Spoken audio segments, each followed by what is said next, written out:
Hi guys, and welcome to another Brushmaster Colour Theory video. So, as requested, a lot of people have asked me about this. We're going to look at some skin tones today. So, someone asking you how do you paint skin tones is a bit of a hard question to answer because there are so many different skin tones. There's very pale white people, there's bronzed flesh white people, there's sort of more of a darker skinned white people like Mediterranean people, for instance, more of that olive glow in their skin.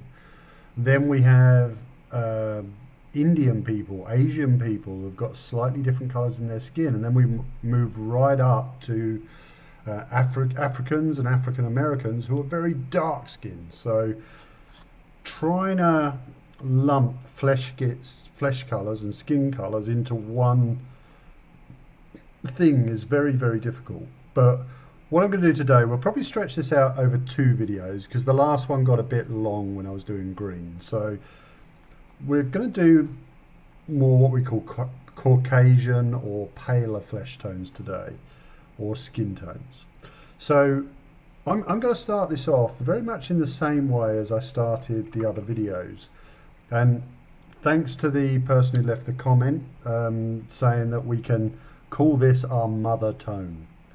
So this right here is my sort of basic flesh tone, which I use quite a bit.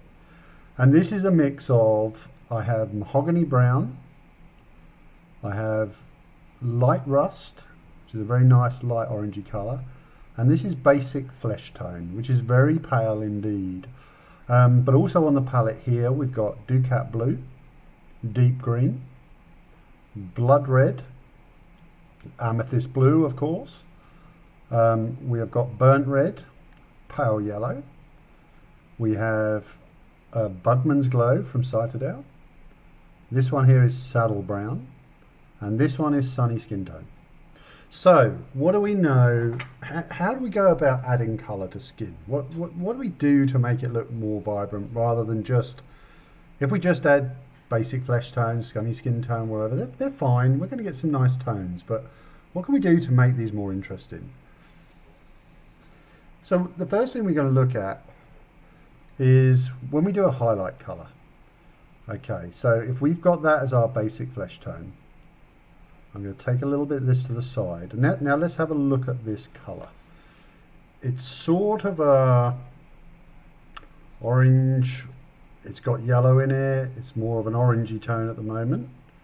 I think this basic skin tone is more of an orangey brown, almost red orange. But we're going to work on maybe the orange tone. A lot of flesh is, you see good flesh, it usually tends to lean towards, certainly in what we call bronzed flesh, is more this orange to yellow mid-tone that's going to show through the most. And again, if we look at orange, if we said this colour was probably closest to orange, it's not quite, but it's close. We can use it. There's certainly orange in there, which I can use. So if we look at orange, again, with our colour wheel, we've got blue is the complementary colour. We have violet, and we have green. These are the colours we can use to darken that tone in different situations, okay? But we've also got orange is made up of 2 primary colours, which are red and yellow. So, on the highlighting side, let's have a look at what we can do. So, as we know, red and yellow does make orange. So if I add more orange to this colour and a lighter value, so we're going to add a little bit more of that light rust, and we'll add a little bit more of this basic flesh tone. Like I said, it's very pale, and we're going to start building up lighter flesh tones. So now we're getting into more of a bronzy type flesh, and as I promised with people, this is light rust, and we've also got basic flesh. So those are the colours I'm adding up, and we've got a slightly lighter tone, which is great. That's where we want to head. We want to get more value, we want to get more brightness. Now, what we can do here, we can now start moving into highlights. So I'm now going to move more to the yellow tones, but with a bit of white in. Like we did previously, now we're adding in just pale yellow. Okay, now we're getting into a really nice, you know, highlight stroke midtone. This could be your midtone of lighter flesh characters, it's absolutely fine. And this is our little bit of pale yellow. And if we keep going with that, if we just add more pale yellow, we'll get a really nice bright highlight here, which is going to work really well.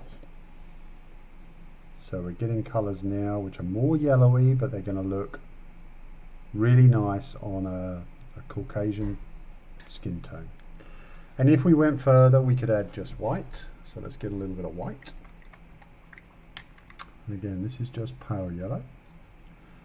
So now we're just adding pale yellow. So remember, when we're adding pale yellow, we are adding white and yellow. So we are still adding colour here. I'm going to use ivory here, guys. I'm not a big lover of white, but ivory is pretty close. So when we'll be looking at the final highlights here, we'll be getting this sort of tone. Oh, I've got a bit of blue in that now. So we'll be getting more up to this sort of tone. A very light, yellowy sort of flesh tone. And this, as I said, this is with ivory. You might not see that on the screen. So that in itself, and this, the colour I started with now is probably leaning more towards a shadow colour. But any one of these first three colours could be used as your midtone, and you can progress either way. So the question is now is how do we make, what makes skin interesting?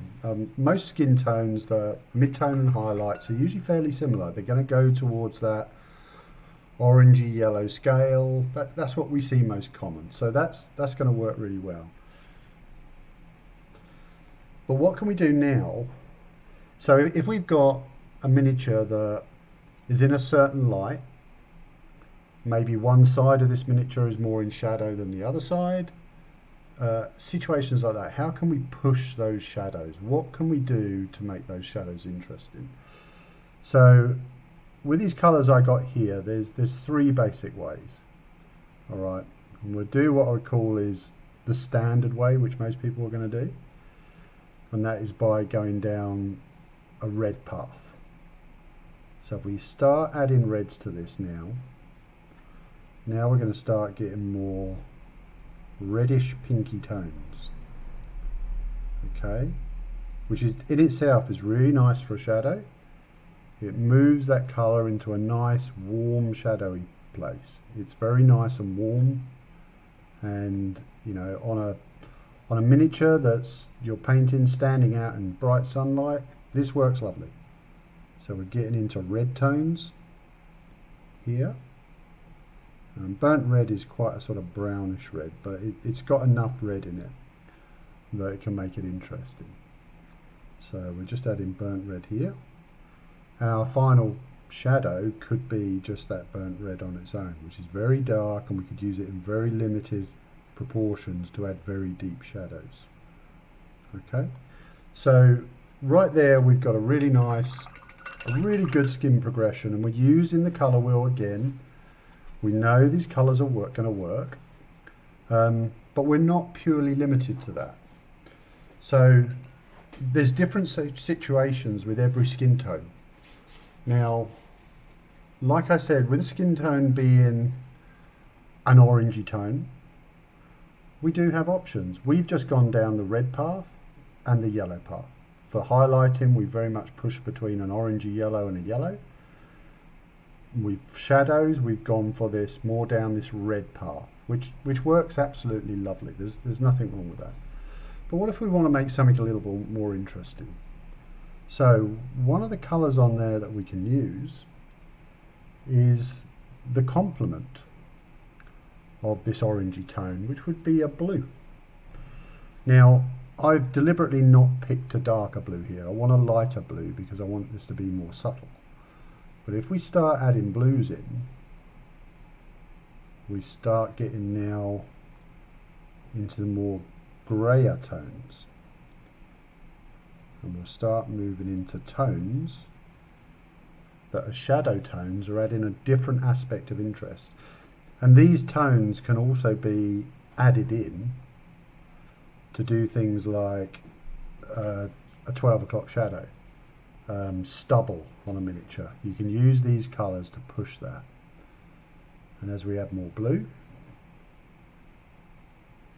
we get another interesting tone. Now it looks like it's going greenish, because obviously the blue and the amount of yellow in orange is pushing that towards a greenish tone. But they're interesting colours. These are certainly different areas that we could use in a skin tone. And the other interesting thing is, like, when we painted a skin tone, we can add nuances of that skin tone by adding more of certain colours just as little areas. So if we take that blue and just add a little tip of that skin colour, we will start getting a sort of shadow colour that we can use in certain areas. Maybe that's a bit too deep. Maybe need a little bit more of that skin colour. But by varying the amounts, we'll start getting these more interesting shadow colours that would work. Let's try adding a bit more of that in there. So I want sort of more of a slightly lighter look. Oh, that's better. That's more the tone I'm after. So by using the blue, like I said, it acts very strongly in this colour. It really, it makes big changes. It really does. So the other option we have, well, the other two options we have, the first one is going down the path of purple. Now again, we might do this in stages. So we might just go straight in with purple. Right, and we'll see what happens here. But I know this is a way that I like to push skin tones more, because you get more of that. Because purple is made up of red and blue, we automatically start getting the reddish look, a bit more reddish tone in there, right? But now it's like a deep brown, but it's different. It's got a difference to it. So we'll just keep adding purple in, and we start moving into much more, deep shadow purple areas of the model, which are going to be more interesting. Maybe we need a little bit more purple in there. Yeah, and again, these colours change the colours very strong. So as you can see, it's looking like a very deep reddy brown now. So again, we're just adding in more purple. This one here, we've added in purple. So now we're getting more towards that sort of burgundy, purplish look. And if we just go much more purple, so now we're starting to see real more purple tones.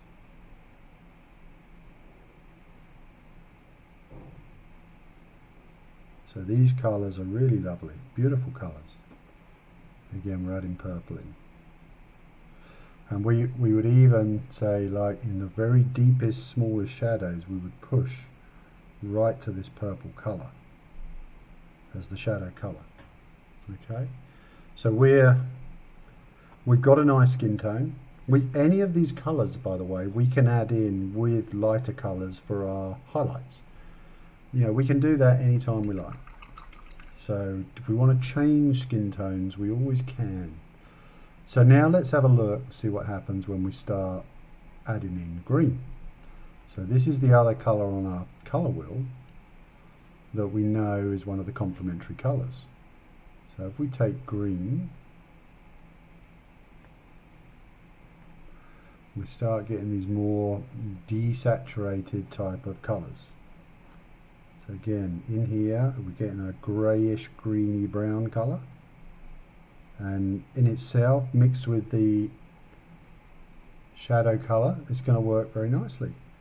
for certain situations. And like I said, when we would head down the bluer path, this might be where we're painting figures that are in a snow scene, for instance.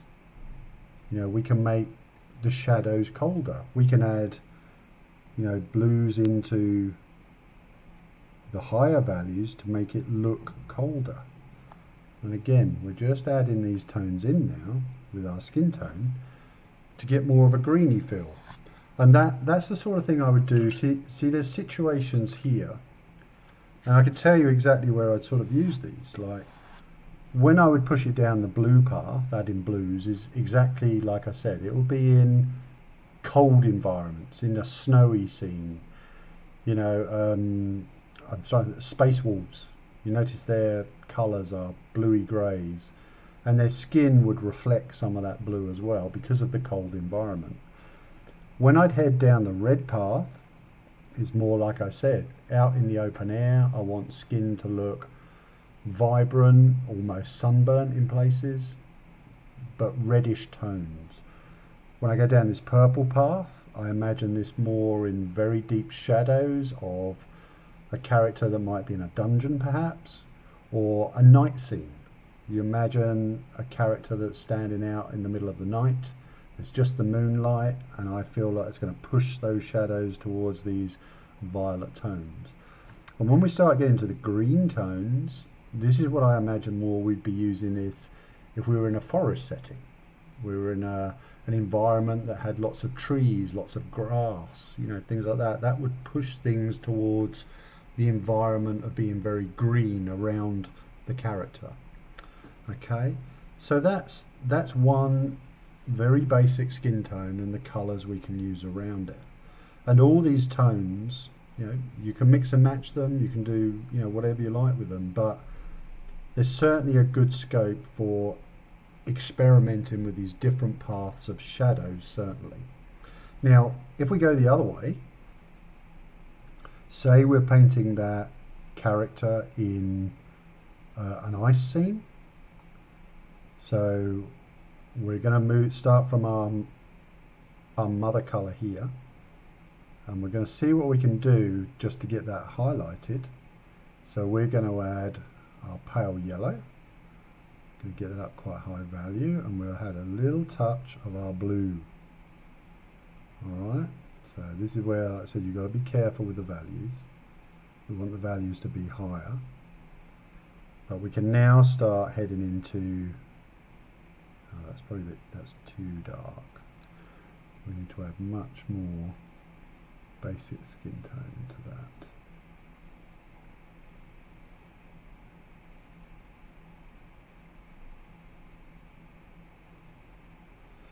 Yeah, that's probably more like it. So we'll now start getting into more colder skin tones.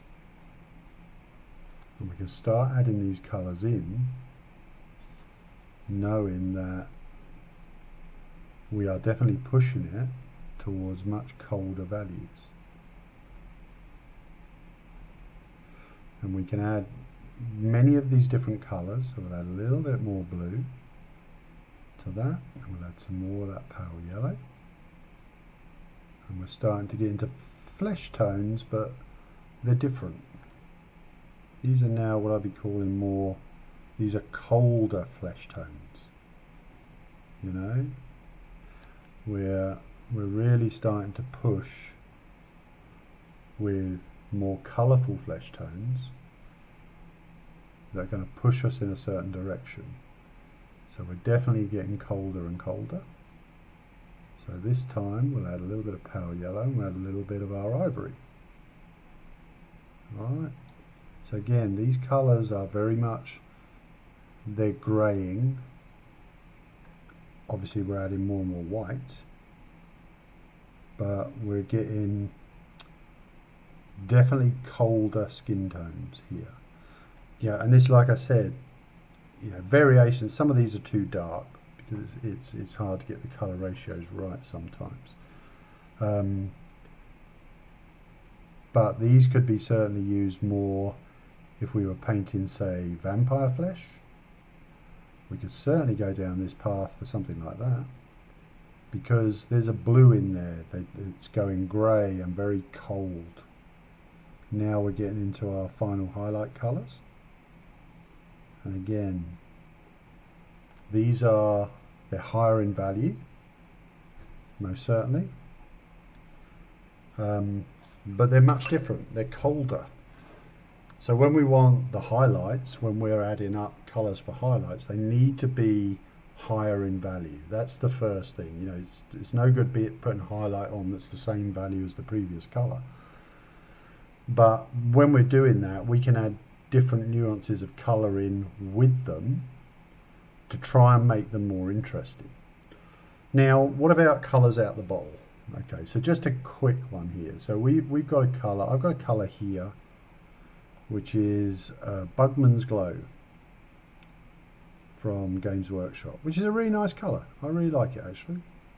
It's one of the few from Games Workshop I think is really nice. But what can we learn from that colour?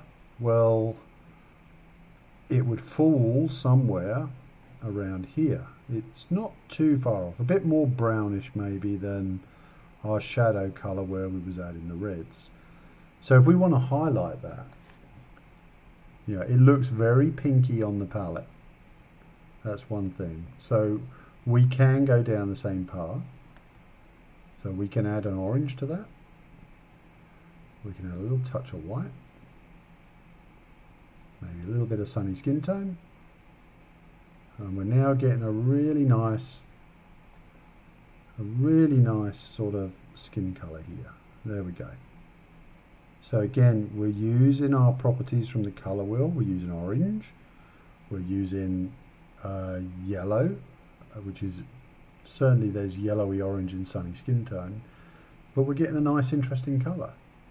And we could even here, we could just add much more sunny skin tone and get a really nice highlight colour. We're getting up to a really nice skin tone. You know, a very basic standard skin tone. And we can then add just white to that perhaps, or ivory in this case, a little bit of sunny skin tone, a bit more white, and we're going to have a really nice highlight colour. Really nice. Almost, we're getting to, you know, we're moving through colours which you might call Kislev flesh, things like that. Very simple on that colour progression. And like I said, going the other way, we just have all these options. You know, to me, that Bugman's Glow looks quite reddish purpley, right? So we can certainly try and see what happens when we add purple to that. See what sort of colour we're going to get. And this would be a really nice deep shadow colour right here. Very much a purplish brown or purplish flesh tone. So there's many ways we can go. There's many colours we can add to make these colours more interesting. So there's lots and lots more we could cover just on pale skin tones. You know, there's, like I said, there's, you know, lighter Asian people where we want more yellowy tones, perhaps more orangey yellowish tones, certainly more towards the paler yellow. There's also things like undead, like I touched on here, you know, vampires, ghouls, zombies. You know, we can use all these colours for heading in that direction. So that's the first part of skin tones, guys.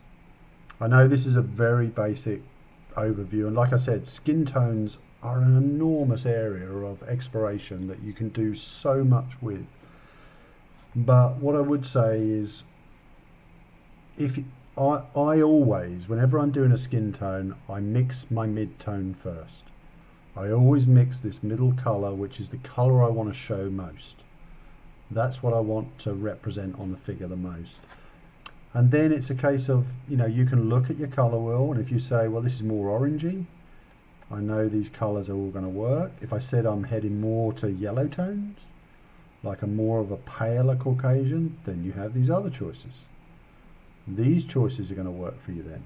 So that's how you can build a skin tone. That's how you can make a skin tone interesting. So thanks for watching, guys. In the next part, I'm going to try and tackle darker skin tones, which are very different. Okay, thanks, guys.